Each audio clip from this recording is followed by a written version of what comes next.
Hi, welcome to D10tion, where we pretend to know what we're talking about when it comes to D&D. I am your host, the illustrator Tristan. To my left, we have the writer Sam, and to my right, we have Brandon. Just Brandon. Just Brandon. That's fair.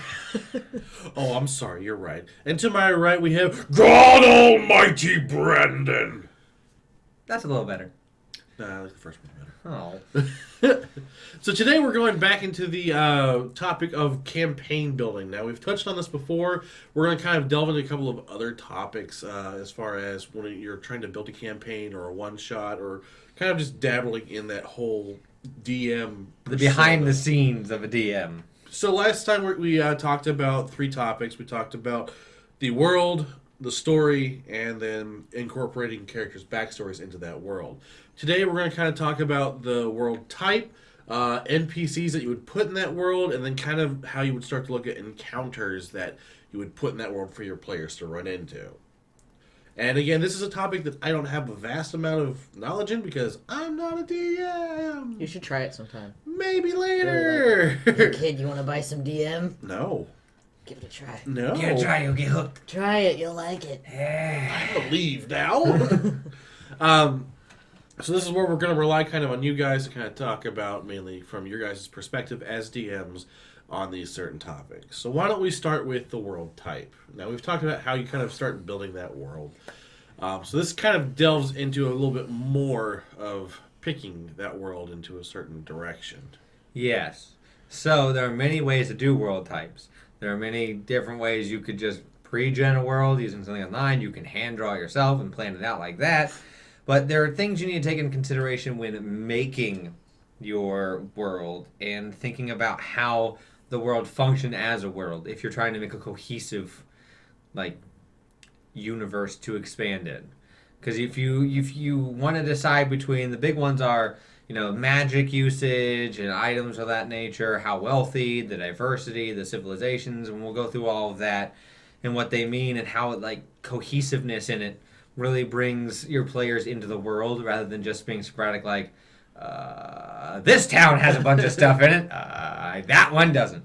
And it makes it so players can get a sense of how the world works and how you've constructed it for them, which is a good sense for them to play along inside of a world you've created instead of constantly trying to direct or redirect or correct the players.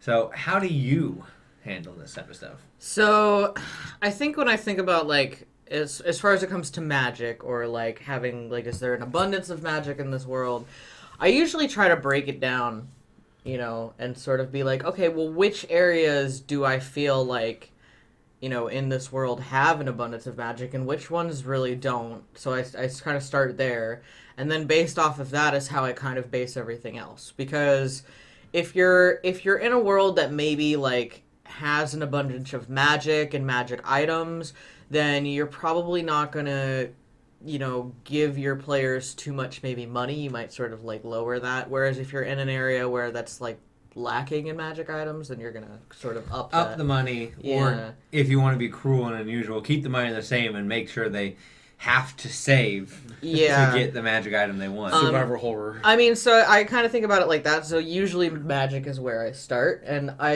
I've never built a campaign that does not have magic, but I do have regions that don't have magic in them. Let me tell you, making a world that has limited magic and then having players who have magic changes a lot of things. Yeah. And I was going to say, that's where when you decide that world, if you have a player who's well, I'm going to be a sorcerer, it's either A, they're going to be a big deal, or B, they're not going to be a big deal at all, depending on the world you put them in. So, if you make a campaign or a world that doesn't have much magic in it, anybody who's a wizard, you now have to come up with a reason how they learned it, or a sorcerer on where they got it, and that's going to change how people react to them. As soon as you go into a town that's never seen magic in its entire life, and your sorcerer goes, "Oh, I'll get it, mage hand," they're going to be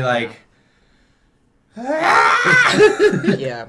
So that changes. So you need to plan out how that works before you get, players and character classes and things, because if you make it so magic doesn't exist at all, and the player goes, "I want to be a sorcerer," you then have to go, well, in this world that doesn't exist. Yeah. Which is Right. kind of a rude thing to do. So having this before is good because then you can say, hey guys, these are either banned or you need to give me like a perfect reason as to have them. Right. Right. Which is, it's fair. If you're doing a new campaign for new players, though, I wouldn't be so restrictive on who can be what. But if you're doing with a group that's been together for a long time, they'll probably be okay with that. Right. So that's one thing. So I try and, like you said, get this done first. How magical is the world versus where it's magical versus how magic is in the world. So if it's learned magic, or if there's areas that's just fonts of magic, or if it's being like the worlds are getting smashed together and magic is happening because of that, things like that. Yeah.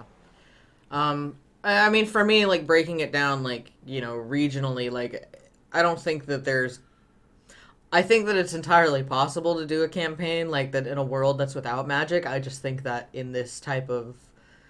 The way that the game's set up, it just is a lot of work on yourself, and why would you ever do that? So, like, I might have, like a city that there's, like, an anti-magic field or something like that, but I'm not just gonna eliminate magic from the world. I feel like that just... That's part of Dungeons and Dragons. Yeah, I think that's just creating more work on my end, and as DMs, I feel like we have too much work as it is, so... Because I think almost every class you have is going to have some form of magic somewhat incorporated. So why would you take that aspect away? But you can always, you know, like you said, like, there's different reasons for different types of magic, and, like, you know, so maybe at a place where the planes sort of are intersecting, there's, like, an abundance of magic in that area and a lot of, like, weird, crazy things going on. Right. And then on the outer edges of where they're intersecting, there's no magic. It's all getting sucked towards the converging. So that's you can totally play around with that. Yeah. Right. And then when it comes... But that kind of falls into the story that you're trying to tell and the world that you're in. And so I think that also... This is where you have to keep those kind of things in mind when you're doing these things. And magical item cohesiveness. If the world is abundant with magic, magical items, great and small, are going to exist. Right. If the world doesn't have much magic, magical items at that point are very rare and hard to come by, so you should make... Those would be like goals for someone to go and get something, because then they're realizing, oh, magic doesn't exist. We don't have magical weapons. One of us needs this. Yeah. And I think it should be something to keep in mind. Like, if you're going to do a world with a lot of magical items...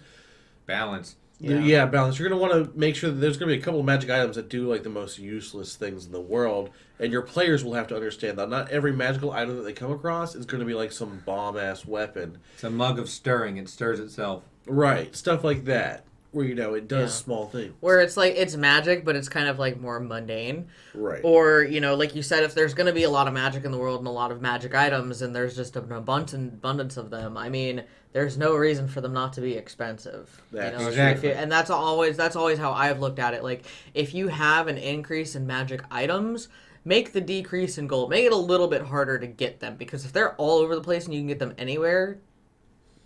I think that's where you would start looking about supply and demand. Like, for example, that, like, the crossing of the plane example you used, where, like, the edges might not have magic. You could probably, as a DM, you would kind of, like, let your players know, like, hey, if you even take that mug of stirring to that outer planes where there's no magic, they might be able to sell it for more. Yeah. So, like, giving them incentive, like, whether the magic items that are lesser on the field of interest might still be useful, encouraging them to do more with it. And also with magical items and magical weapons, if they're abundant, if your players can have them, so can the bad guys. Yeah. Yes. Having a bad guy use, I'm using this regular short sword, but I could have just stepped 20 feet to the right and picked up a sword of Water's Grace. Yeah. Why wouldn't I have that instead? So it's a balancing act where if you're going to give the players stuff, you need to make it equally available for the bad guys, as long as they're not like monstrosities and things. If it's like a humanoid, that's the equal opportunity. You just get a Tarrasque with like a great sword. It's like a great sword between its little claws. Yeah, that type of thing. But if it's like a humanoid that's like trying to fight the party, they would have the equal opportunity to get a magic item. Right. You're not going to have like a main like soldier of your big villain coming after your group like, I have a dagger. Like, no. Or like, you know, just as an example, you know, like, especially with the addition of things like Artificer, like the School of Invention Wizard from Unearthed Arcana, like, it's really nice to, like if you have an NPC that's like, an artificer, like, hey, there's your source for like magical items that you can kind of use right there outside of just like a normal like shop. You know what I mean? So you can kind of use that aspect in there too. So talking about regular shops, money. Yeah. How abundant, it goes with the magical items, how abundant is gold and silver and copper and electrum, and if you're a weirdo, and platinum if you're normal.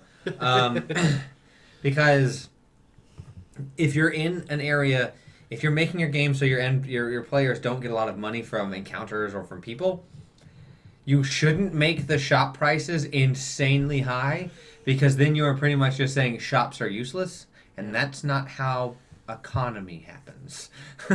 If the adventurers who are going out and slaying monsters and finding people and finding treasure troves don't find a lot of money, Billy the farmer isn't going to be loaded. So that means he's not going to be able to buy anything if their players can't buy anything. If the players can't buy you regular items, your NPCs and people can't buy those. Right. So that's a thing you need to think about.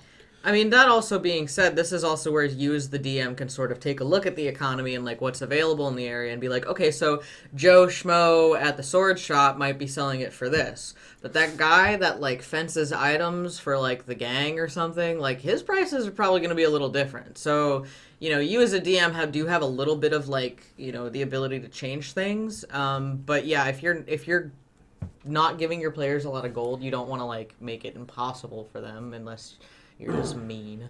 Right. Well, this is also where you kind of like think about the loot that you get from setting party. Like if a party explores, like I guess you have to kind of think of it. The best example I always think of is stuff like Fallout or stuff like that, where if you encourage a player to explore an area or to fulfill a mission, what do they get in return? Are they getting paid a lot when they get there and they loot the the dungeon or the cave or whatever? Are they getting magical items or are they getting gold? Are they, if they're doing either one of those, how much of those are they getting? Is it a small amount, or is the big payday from completing the mission versus the exploring, and what are they getting more of? And so, that's a yes. Very much a yes. Having the ratio of what is more important is key to structuring, how your players are going to get money and make money and buy things from shops.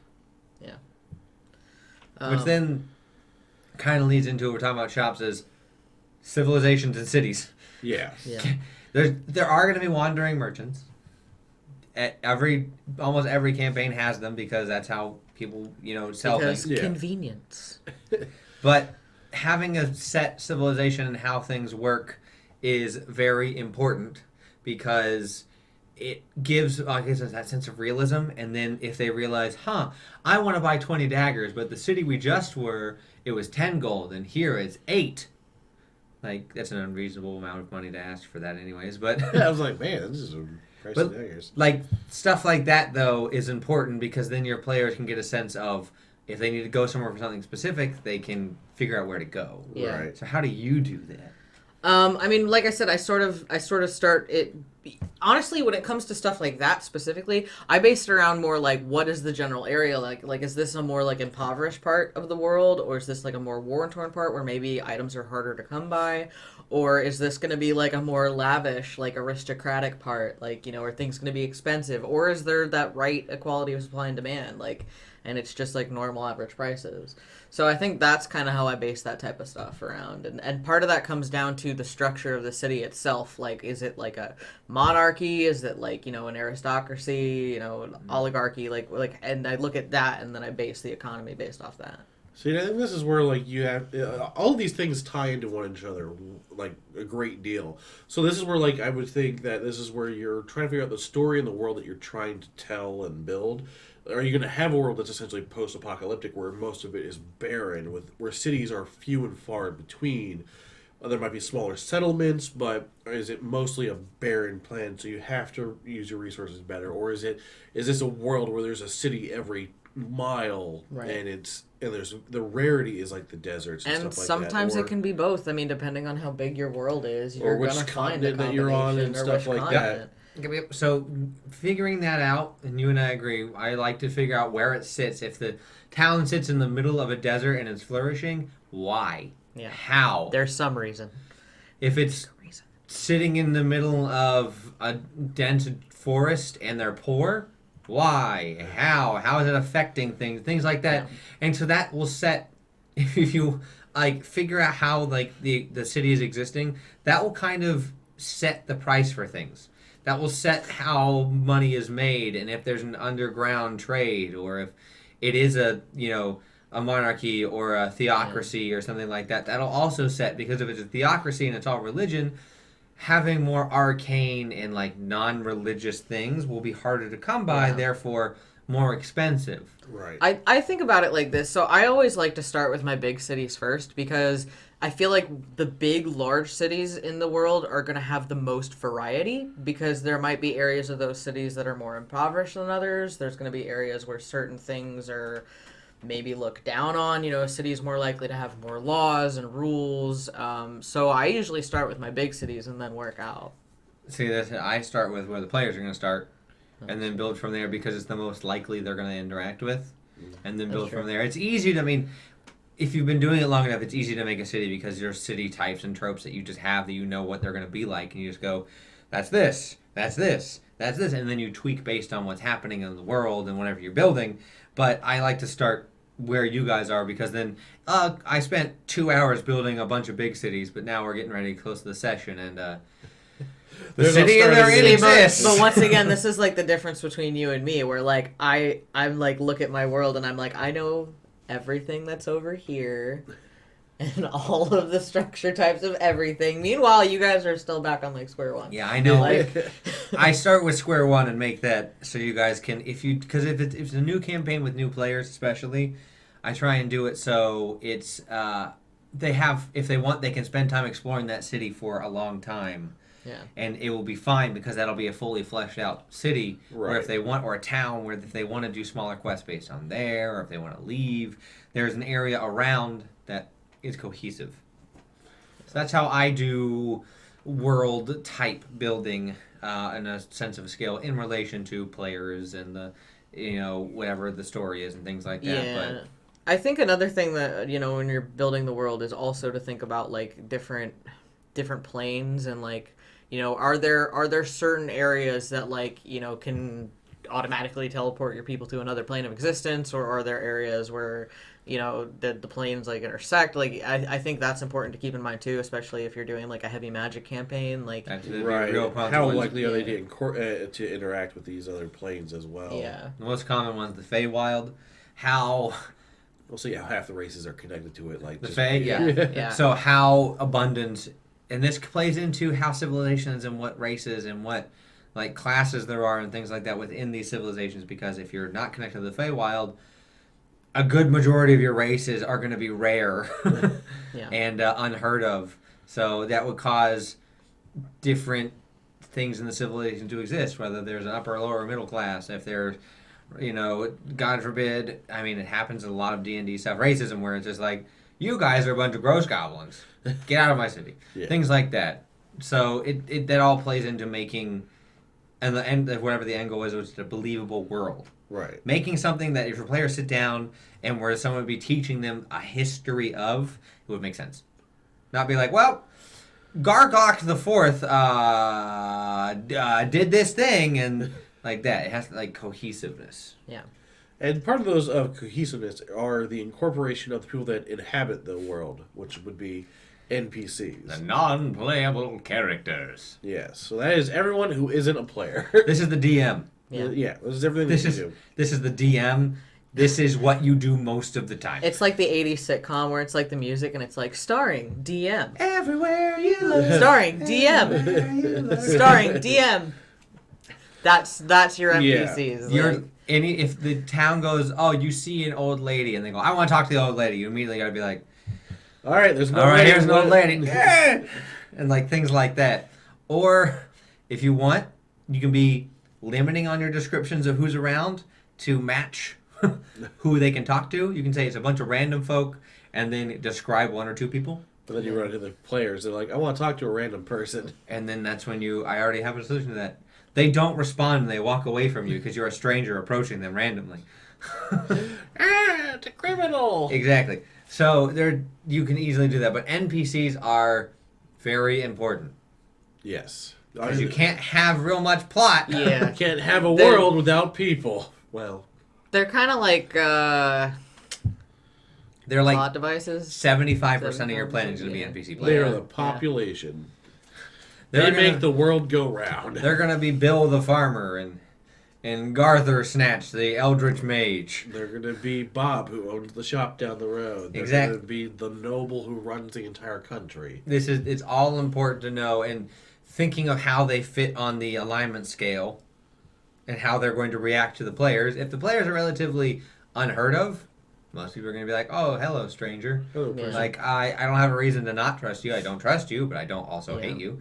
Unless you're in a town where there's an NPC that they walk up to as a main story point, and this person doesn't like elves because elves killed somebody in their family. They and killed the their player- dog and And a player's an elf. They're stole going to their go. wife and ate their bread. I don't know. They're going to be like, you're gross. Get away from me. Yeah. And then the rest of the team's going to be like, well, that's not very nice. And it's, I'll talk to you, just not that person. Yeah. And that gives them, agency, and you can put them somewhere on the good, neutral, evil scale, Yeah. which all NPCs should be on. If you have a NPC that's unaligned, that's not a real person. It's a construct. They're Kill it. going to be robotic then. And I feel like that, going along with the alignment of a character, it's also like the NPC's like goals, because you could have an NPC who they're neutral and all they want to do is just live their life and do their job, and they might feel neutral towards the party, which is totally fine. That's pretty normal. pretty They can normal. also feel neutral to But you criminals, could so as long also as they do what have, they need. you could also add a lot more depth in there. You can have like an evilly aligned NPC who has goals that might, involve befriending the party or, pretending to be this good person, or just the opposite, a good NPC who has goals, but it, doesn't match with the party. So, kind of just throw some different things in there. So I think it's really helpful to start with alignment and with, what does this NPC want? Like, what is their goals? Are they looking for something? Or, Why are they there? yeah, why are they Right. The goal here is to make these NPCs just as real as the players themselves. Because you want to be able to, the player, you want to be I would imagine, at a spot where if a player were to ask an NPC a question, you'd have an answer pretty much ready. Depending on the question. Yeah. Why are tasks so terrifying as you talk to Bill the farmer? Why would I know? Well, I mean, that would be a prepared answer, technically. It's like if they ask you a question, then you're Yeah. like, that character won't know. They will say, Does this "I character don't even know what a Trask is? So- Have they ever seen one? Yeah, having them have Yeah. be real Yeah. as you can get. I mean, Right. there's some things that, as you guys have learned, you guys have asked an NPC, and I had to spend a moment what would they say in this situation? Because you can't always prepare for. Everything. Because Yeah. you are not that person in real life, so Yeah. it means you don't have all of their facts imbued in your brain at all times and how they'd Right. actually think. So having a rough guideline for who they are as a person, even if they're pretty mundane people, having it doesn't have to be as in depth, but a lighter part of that would get it so they'll grow as you talk as them and as you be them. Yeah. Because as soon as you step foot in that person and you start thinking, I am this person, it becomes really easy to have conversations. Right. As long as you know their general, who they are, what they want, what their goals are, and things like that, easy peasy. It's pretty standard to talk to as somebody once you, lose your sense of worry about how the players are going to react and if you're actually playing a character right. Right. Now, these also fall under the category NPCs that is under your villains and your, antagonists or your bandits and the odds that your party is going to be standing up against. And they're going to be held to the same standard as any other NPC. Yep. Yeah. You'd put the same amount of effort, hopefully more, into maybe your main villain as you would for, your main, helpful characters.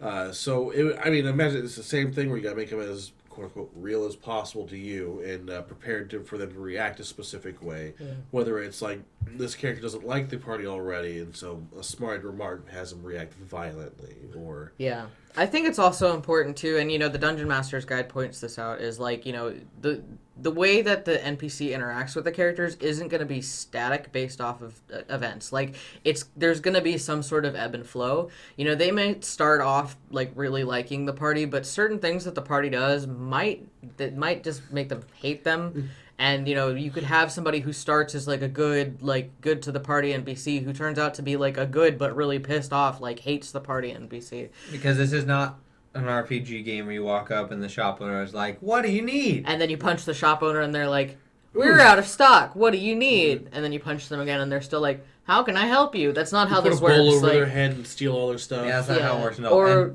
I mean, so there's different I always think about it like I hate to use like point system, but I think about it like a point system, and like so when I'm building NPCs, like I usually use the three standard colors like green, yellow, red for like good to the party, neutral to the party, like hates the party, like. And there are different ways you can put them on that scale, and they could be evil and then learn that the party's actually good, and they're like, "Oh, I was misinformed." Yes. Like that's a thing that can happen, and because your goal is to make these NPCs as real as possible, unless you want to make one-note tropes, which is fine if you want to use them as story fodder. Right. And just have them be something that is a catalyst to something else and you never see them again. Right. That's fine. Like if they are basically like, there's a farmer over there who that's all he is. There's a shopkeeper. He is literally just a shopkeeper. He has no other life points. Like, yeah, you're never going to see him again. And on the off chance that the party decides to fight, you need to plan. Yes. If they're going to try and fight these NPCs, and when I say plan, I don't mean make a stat block for every single one. Because that's ridiculous. Because Billy the farmer wouldn't be a 10th level fighter. Sure. It might be. Billy the farmer. He's a former soldier, retired Marine. If you want to make that a thing, sure. But most people are going to be one-hit chumps. They're dead or knocked out. Which is, you need to plan on which NPCs, if the players fight or have interactions with that go negatively and have like things happen, you need to plan which NPCs are one and done, like chump. Or you need to plan the ones that can stand a little bit and then eventually back down because they're not as strong. You need to plan ones that are equal with the party and then above. Ones that can just lay the party out. Like, because then you're making it so they're not the only ones, as we talked about, that exist and are leveling up and growing. Right. So they could be like, "Oh, that old man over there is nothing," and they walk over and he just apparates a giant greatsword in his hand. They're just like, "We have miscalculated. We have made We were mistakes. misinformed." Yeah. So now we're talking about like fighting. We've talked about villains. So that kind of leads us into the third point of today, which is encounters. Yeah. Which your villains are based around, and your villain should have a reason to be villainous. Right, which would kind of come into like the story in the world that you're building. Yeah. They have their ultimate goals. How do your characters fall into that? But encounters are a whole other thing in general. They're not always necessarily deal with the story, but they're inevitable. First and foremost, you're going to have encounters. If you don't have encounters, you can't level up. You don't have encounters, you can't have a story. Yeah, you can't do anything. Like that. I would actually be really curious to like run or play a small campaign where like you do everything you can to avoid encounters, whether that's like because even persuasion or evading or avoiding. Right, because I would almost count those as encounters. Like maybe not necessarily. Socials encounter are actually a thing. Yeah. But XP from things like that. Right. Killing a two-headed giant. Well, talking to Mary about lowering her prices and not being angry at Sue. Talking to the two-headed giant about lowering their prices and not being angry at Sue. So, as we're going into encounters, we should kind of mention that, because there's something that involves with this. Because you mentioned XP, or experience points. Now, currently, the two main ways of playing D&D is with experience points or milestones. This is where, as a DM, you get to decide which direction you kind of like to go in. If you like to calculate numbers and keep track of things like that. Or have your players keep track of those numbers. But this is also, you have to then, if you're not using D&D Beyond, you have to keep track of all the monster XP and do that and divide it up as you should. That's fine. More power to it. It works very much like a video game where whatever you do gets a certain number of points. Those points add up, and you eventually level up through those. The thresholds get larger and larger between them. If you're I'm going to let... This is, once again, one of Brandon's famous calling out of other DMs. If you're a DM and you run it so the XP only goes to the person who gets the kill, you should reevaluate, because a sorcerer or a rogue that only gets one attack going up next to a barbarian or a fighter that gets multiple, that deals a lot of damage, you're going to see a huge disparity happen. You're going to have like a level 10 barbarian and a level 2 sorcerer. And it's your fault. It's not the player's fault because they didn't roll right. It's your fault. You are causing that to happen. End rant. So there's like the easiest equivalent of a video game experience where it can be uneven, or there is the milestone approach in which the DM decides at certain points what was enough. I imagine as enough. That's enough. They're like, okay, they've been through a lot. It's time to level up. You've done a major story point. You got through a possible battle. You have done enough in the world with smaller battles. It's all about the milestones. All about your story progression and the progression inside of the world. Yeah. If your team putzes around for 20 sessions inside of the first city, they might meet level 2. Yeah. Depending on the city and the size and how you do it. If you make a large, like Metropolis, and they're going around to the various areas and they, fight some rats and then they find a gang, and that's progression. But if they just continue to fight the same rats, they're not going to, magically be like, I'm level 15 now. That's not how that works. Right. You're not challenging and growing, and you're not... Because the classes all grow and learn new things through expanding their own understandings of their powers, or learn fighting more, and be like, oh, that's how this fighting works, and things like that. So it wouldn't make sense for a bunch of rats to somehow give a sorcerer the ability to call upon something in the great beyond, because they're not pushing themselves. They're not pushing the magic inside of them. Right, because this is where you can see where there's the whole the mining for XP. If you do XP, you could wander around the same city doing miscellaneous tiny things to eventually try and get those XP to level up. That's going to take forever, and that's why it kind of mimics that whole mining of XP and stuff like that. Versus the milestone is going to make it so you're a bit more progressing an actual story. Because, you see it all the time in video games where someone just spends way too much time in one town doing every little thing. Power levels. And they just get the XP, and then also they leave that very first town at a level 10 when they started at 1 because they really pushed it and got every scrap of XP, versus someone who is going to leave that town at level 1 and then actually do something else storyline-wise. Yeah. So it's all about how you as a DM want to run it, and you should get some input from your players. If they want to try and do XP and then do that, hot take. If your people are like, I'm going to keep fighting rats until the rats are all gone, there's no more experience points to get. You got rid of the rats. You can leave now, because as the DM, you're not in a video game where they're going to constantly have a respawn rate. No. When they're gone, they're gone. You can then go, all right, leave now.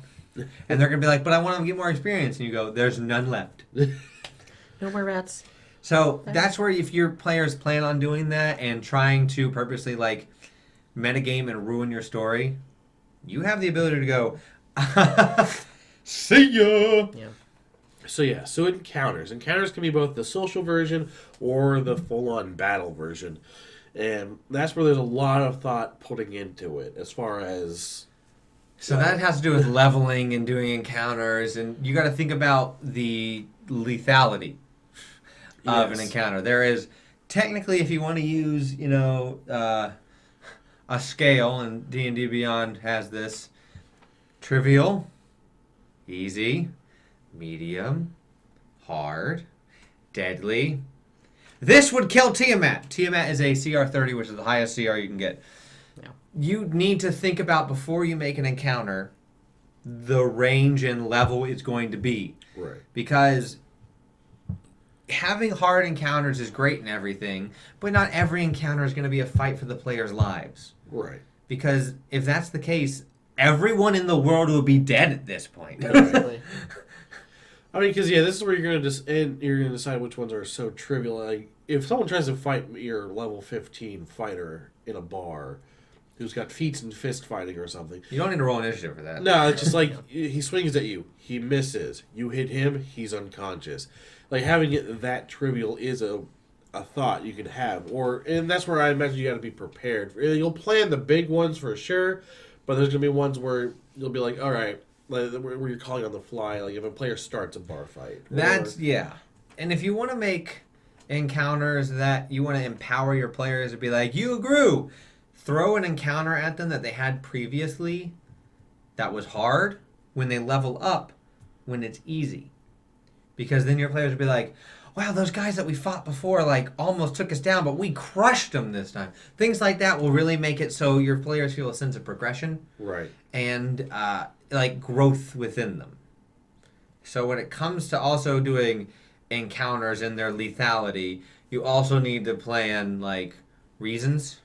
Right. I'll let Sammy take this one of like reasons things happen. Yeah, so I think it's a little silly if your little level ones just sort of walk outside and then run into like, you know, a deadly encounter like just immediately, like before you even start the campaign. I think that there's certain situations that like need to be reasonably thought out. Like, so if you're in like, let's say you're in an area that's being plagued by, I don't know, hobgoblins or like kobolds or something, like how much sense would it make to have like another random encounter, or, you know, as opposed to those kobolds, like, is this something that, you know, lives in the area? Like, is it something that's being controlled by something else? Like, if you want to do that, you kind of have to give it a little bit more purpose than just because it was fun. Like, Wormlings wouldn't just show up in the middle of nowhere. Right. You kind of do have to think about stuff like that. And, you know, it's especially like if you're going to homebrew things, you know, give it some purpose.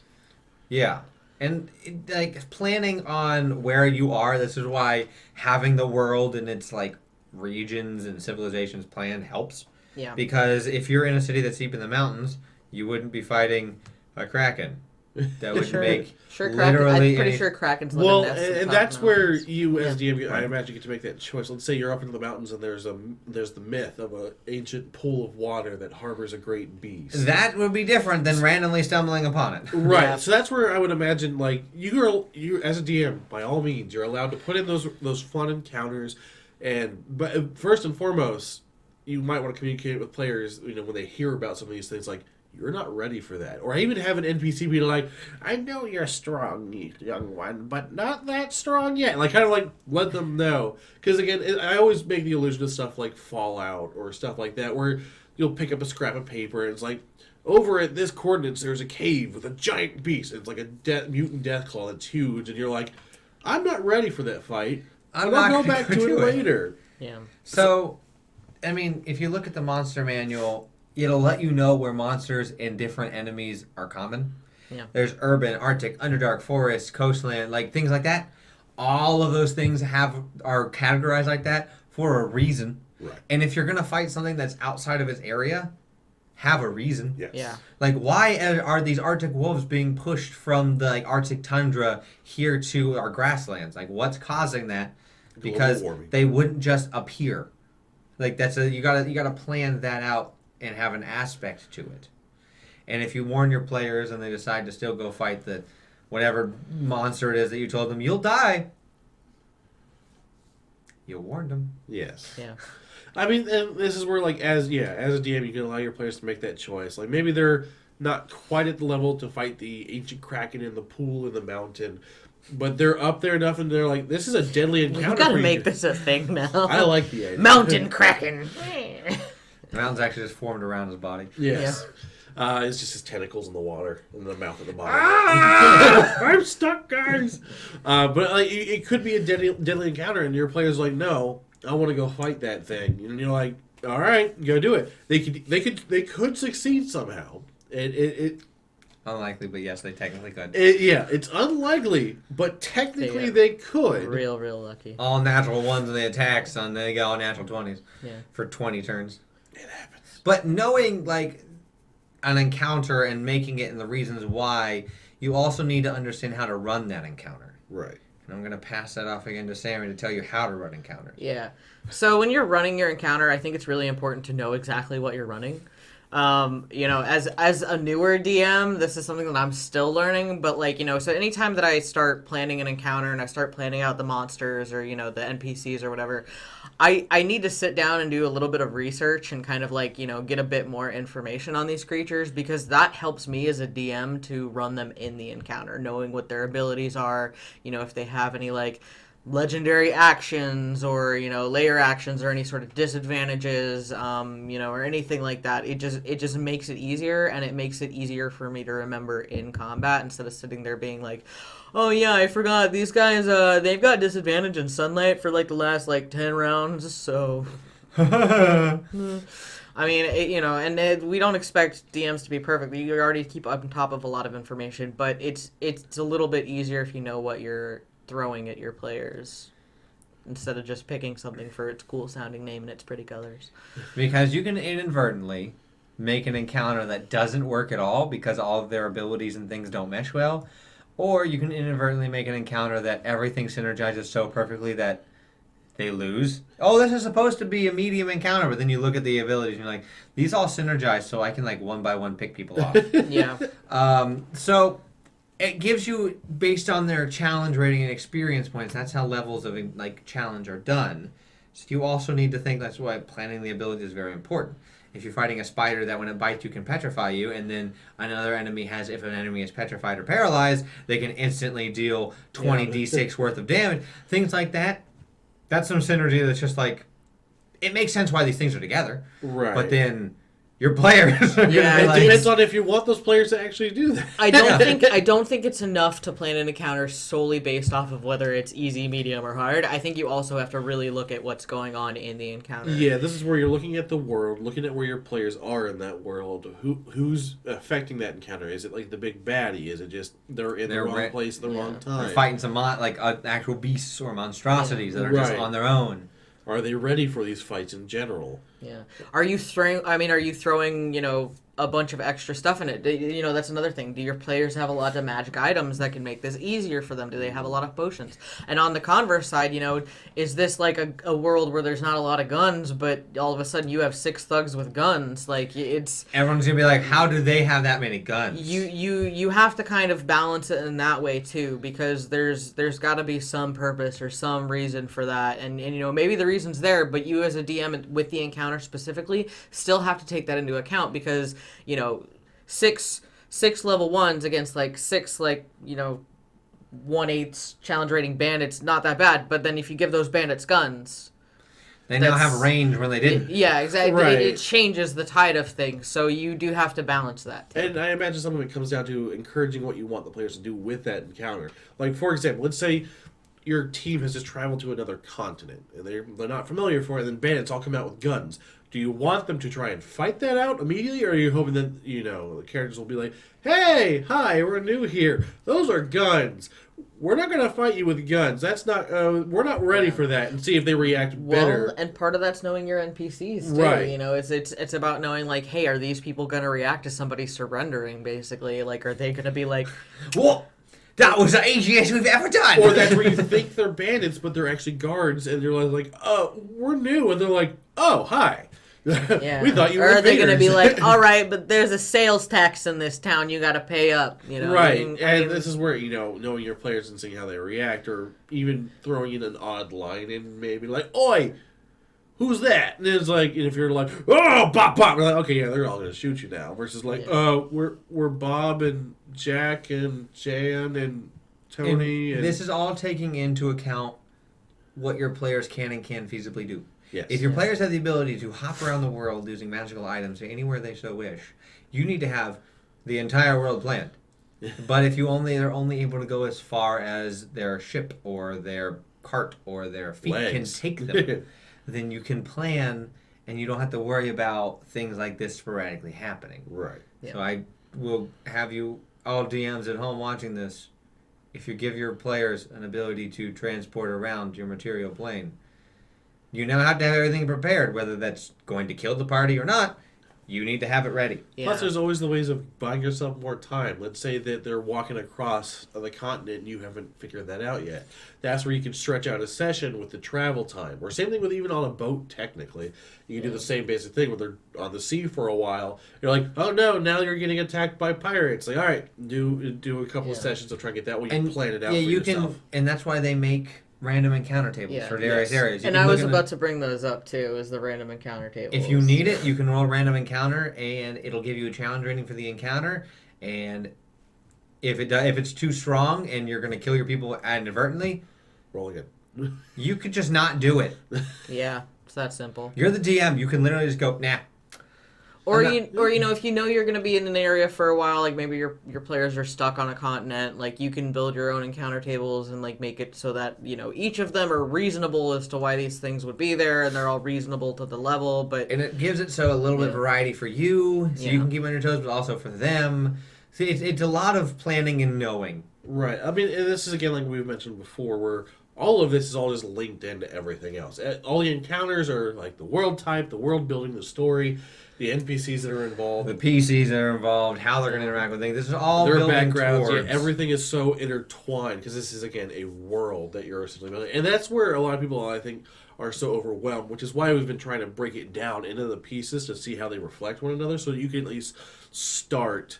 Kind of like, okay, I'll start with the world that I want to build. I'd love to build a world that has the magic, like what you said, like planes are collashing in the middle, but the outside skirts are devoid of magic. You're like, great, that's a world that you started with. Now, what story are you trying to tell? And then that's where you can start to kind of intertwine some of those things. And I think some people get really overwhelmed by it, Yes. Like, it's like we talk about me and Brandon have two different, ways of planning campaigns. Like, I'm the type of person that goes big and then goes small. But that can be really overwhelming for something. I just do it because I love doing it. Like, it's just the way you work. fun for me.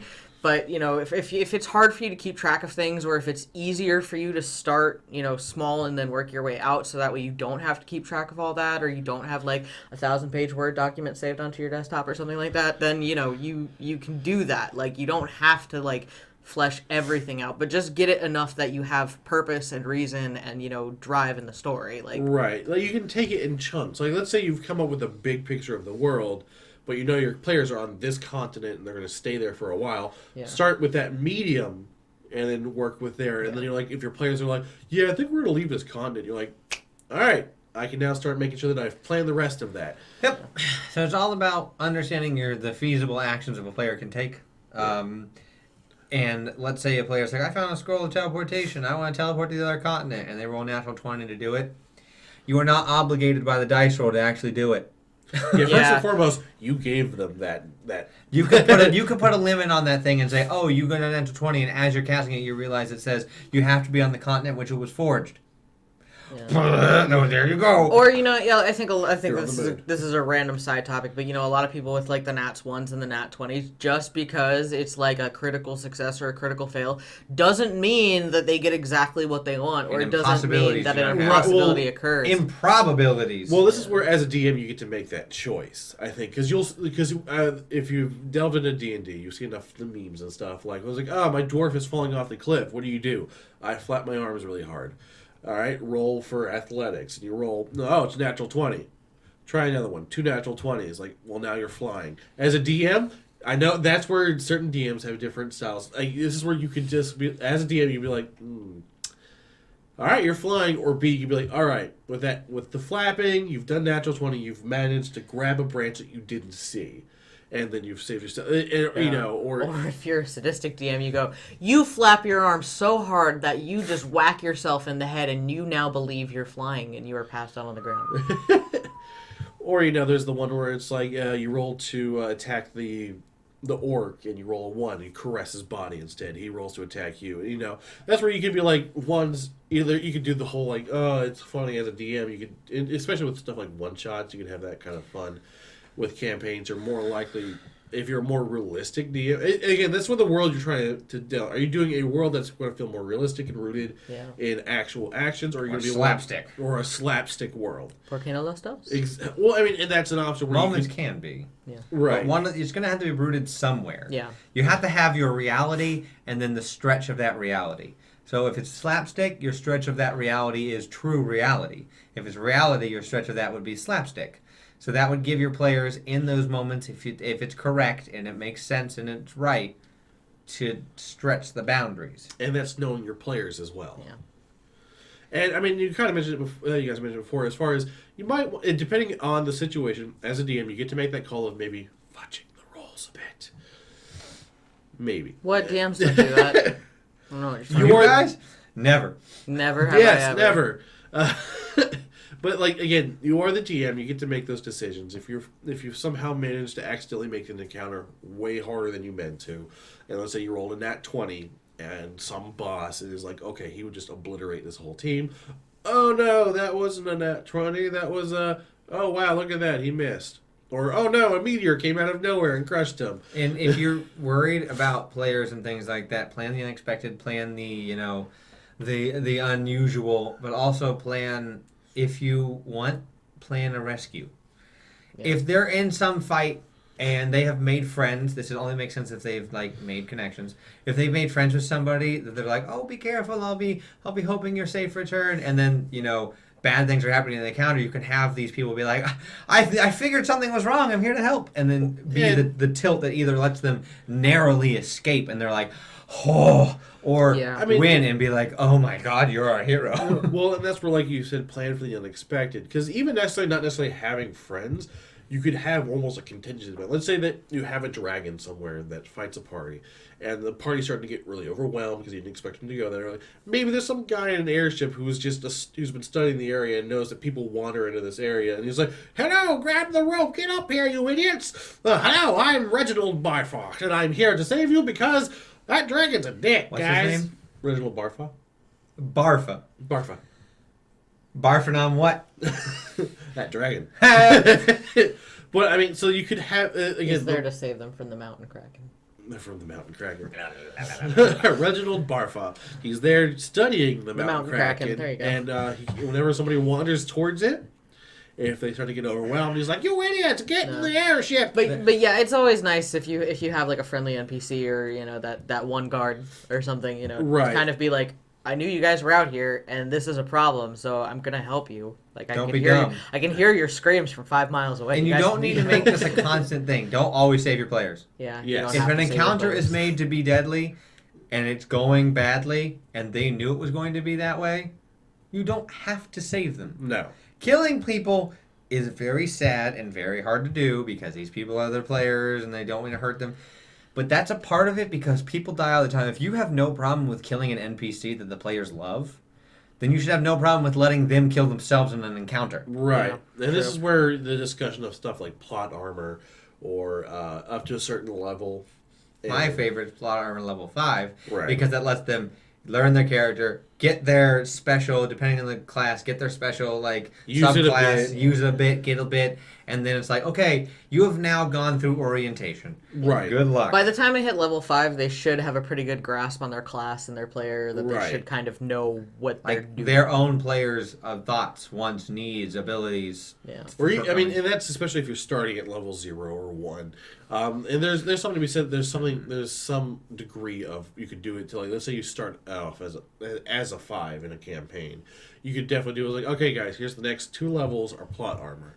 You guys, that way you get used to your characters you have, and you're getting used to the world.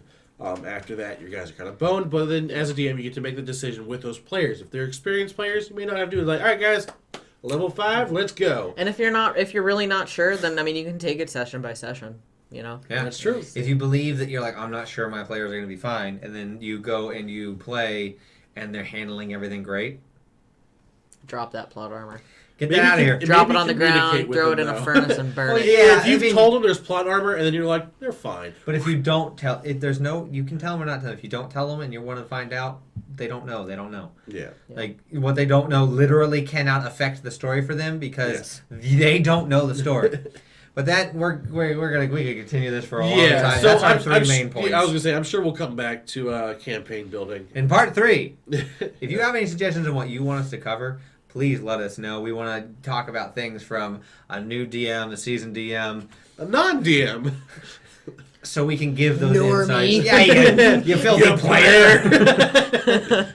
Out of everything we've talked about today, I think the biggest thing that I would want to leave with this one is plan for the unexpected. I know, like, again, we can talk about the stuff that forever, but I think that's the biggest point to leave with. If you're starting to build a campaign or a one-shot, plan for everything. Plan for your players to push the boundaries of your NPCs, your world type, and your encounters, because inadvertently or quite, like, purposely, they're going to. Right. to try and see what happens, to try and see what you'll do, to try and see what the people will do. So plan for that, because then it'll make everything a lot more cohesive, because then the reactions they're going to get from all of these pushing the boundaries and doing unexpected, unusual things will be in line with what you want. Right. Yeah. Or plan on having to improvise. There's going to be times where you've thought you've planned. That's a whole session. Right. Yeah. I'm just saying. Either plan or improvise. Right. Be good at one of those things. Or both. Right. Preferably both. Or both. That's not me. All right. So until we come back again, we'll see you next time. D10tion dismissed.